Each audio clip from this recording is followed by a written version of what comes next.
Hello friends, welcome back to my channel. So friends, इस video में जो है मैं आपको बताने वाला हूँ एज्योर माइग्रेट के बारे में, इसके ओवरव्यू के बारे में बताने वाला हूँ। तो एज्योर माइग्रेट जो है बेसिकली आपका माइग्रेशन से रिलेटेड सर्विस है, यानी कि आप अपने ऑन प्रेमिसेस के वर्कलोड को अगर एज्योर में माइग्रेट करना चाहते हो तो उसके लिए जो है एज्योर माइग्रेट सर्विस यूज़ की जाती है।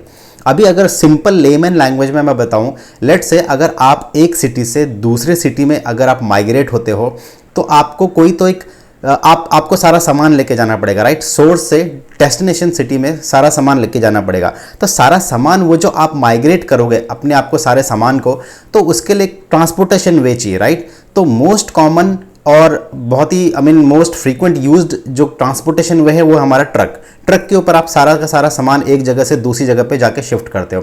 तो सेम वे में ऑन प्रेमिसेस से एज्योर में अगर आपको कोई चीज़ माइग्रेट करनी है उस सिचुएशन में आपका जो है एज्योर माइग्रेट सर्विस दी गई है, जिसके थ्रू आप ऑन प्रेमिसेस का वर्कलोड माइग्रेट कर सकते हो।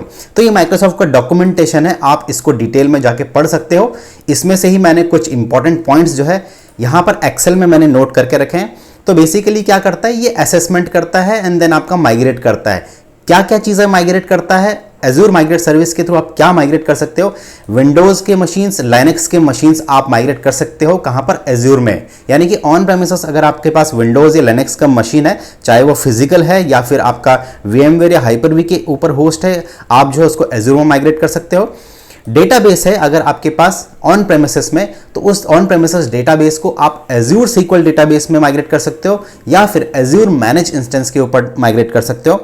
ऑन प्रेमिसेस वेब सर्वर्स हैं तो आप उनको एज्योर ऐप सर्विस में माइग्रेट कर सकते हो। यानी कि ऑन प्रेमिसेस में हमारे पास बेसिकली क्या, एक सर्वर रहता है, उसमें हम IIS इंस्टॉल किया रहता है एंड देन वो आपके वेब सर्वर्स होते हैं। तो उन वेब सर्वर्स को अगर आपको ऐप एज्योर की ऐप सर्विस में माइग्रेट करना है डायरेक्टली, तो आप एज्योर माइग्रेट के थ्रू कर सकते हो।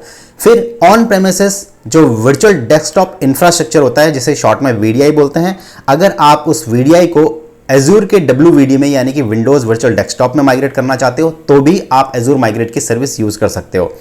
उसके बाद जो है अगर आपको ऑन प्रेमिसेस से लार्ज अमाउंट ऑफ डेटा अगर आपको माइग्रेट करना है एज्योर में, तो आप एज्योर डेटा बॉक्स का यूज कर सकते हो, जो कि एज्योर माइग्रेट का एक पार्ट है। तो एज्योर डेटा बॉक्स जो है basically large amount of data, large मतलब 80 TB 100 TB ऑफ डेटा अगर आपको एज्योर में माइग्रेट करना है। जैसे होता है ना, कई बार कस्टमर्स होते हैं कि भाई उनका ऑन प्रेमिसेस में डेटा है, अब उनको माइग्रेट एज्योर की तरफ मूव करना है, तो उनको डेटा भी मूव करना होगा, तो उसके लिए डेटा बॉक्स यूज कर सकते हो। तो वो मैं बाद में बताऊंगा आपको, ठीक है। उसके बाद इसमें असेसमेंट में प्री चेक्स क्या होता है। अब ये तो मैंने बता दिया क्या क्या आप माइग्रेट कर सकते हो, लेकिन एज्योर माइग्रेट में जब आप माइग्रेट करोगे तो उसमें असेसमेंट प्री चेक्स क्या होते हैं, यानी कि क्या क्या चीज़ें एज्योर माइग्रेट जो है आपको इंश्योर करेगा। एक तो ये क्या करेगा, जब आप ऑन प्रेमिसेस से आप एज्योर में माइग्रेट करोगे तो ये आपका रेडीनेस चेक करेगा कि भाई ये ऑन प्रेमिसेस का सर्वर आपका रेडी है क्या एज्योर में मूव करने के लिए या माइग्रेट करने के लिए। अब एग्जाम्पल के तौर पे मान लो आप ऑन प्रेमिसेस में 2003 का अगर सर्वर यूज़ कर रहे हो, वह 2003 वर्जन का, और आप माइग्रेट करना चाहते हो एज्योर में, तो वो कंपैटिबिलिटी चेक करेगा कि भाई एज्योर में ये मूव होगा कि नहीं होगा। तो इसे रेडीनेस बोलते हैं।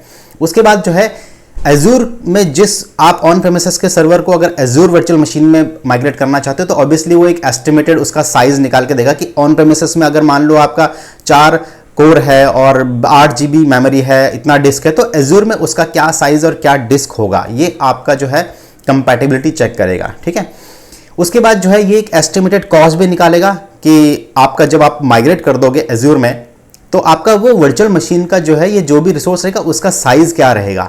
ओके, एज्योर में क्या वर्चुअल मशीन के ऊपर माइग्रेट होगा, उसका साइज क्या होगा और उसका एक्चुअली में कॉस्ट कितना आपको पड़ेगा। तो ये असेसमेंट के टाइम पे आता है आपका, ठीक है।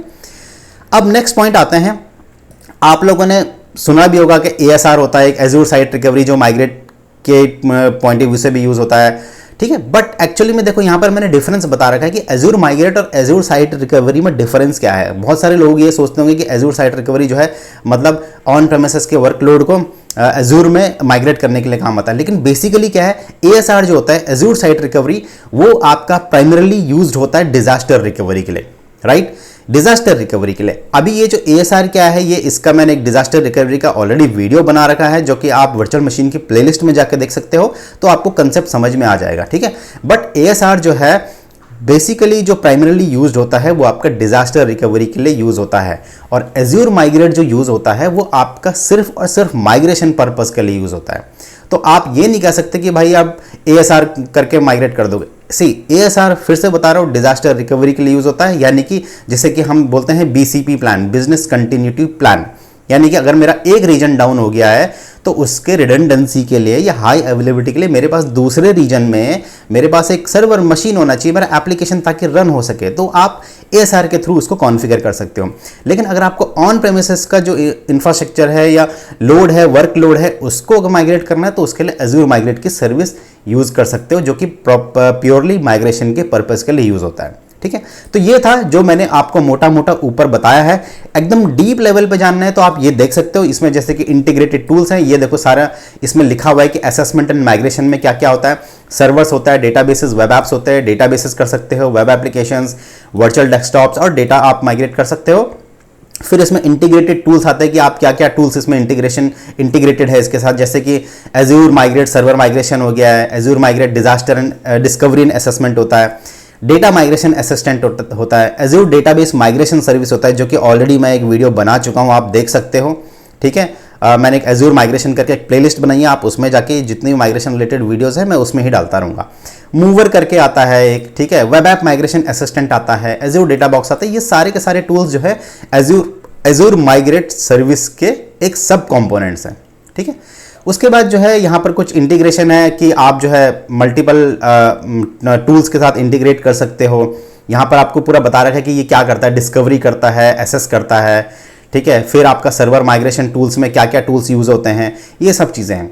अब बात आते हैं इसकी प्राइसिंग की। तो आई थिंक ना इसका कोई प्राइसिंग नहीं है, ये फ्री ऑफ कॉस्ट है, इसका कोई चार्ज नहीं लगेगा। बस जो चार्ज अगर लगेगा तो वो आपका अगर मान लो ऑन प्रेमिसेस से एज्योर में माइग्रेट करने के बीच में जो रेप्लिकेशन होगा शायद उसका चार्ज लगेगा। अदरवाइज एज्योर माइग्रेट सर्विस जो है फ्री ऑफ कॉस्ट है, इसका कोई चार्ज नहीं लगेगा। आप इसके प्राइसिंग में जाके देख सकते हो। ओके, तो फ्रेंड्स ये था एज्योर माइग्रेट के ऊपर। आई होप कि आपको ये वीडियो क्लियर समझ में आ गया होगा, कंसेप्ट क्लियर हो गया होगा आपका। तो वीडियो अच्छा लगेगा तो वीडियो को लाइक करो, शेयर करो, चैनल को सब्सक्राइब करो। इस वीडियो में इतना ही, मिलते हैं अगले वीडियो में किसी नए टॉपिक के साथ। So friends, thanks for watching this video.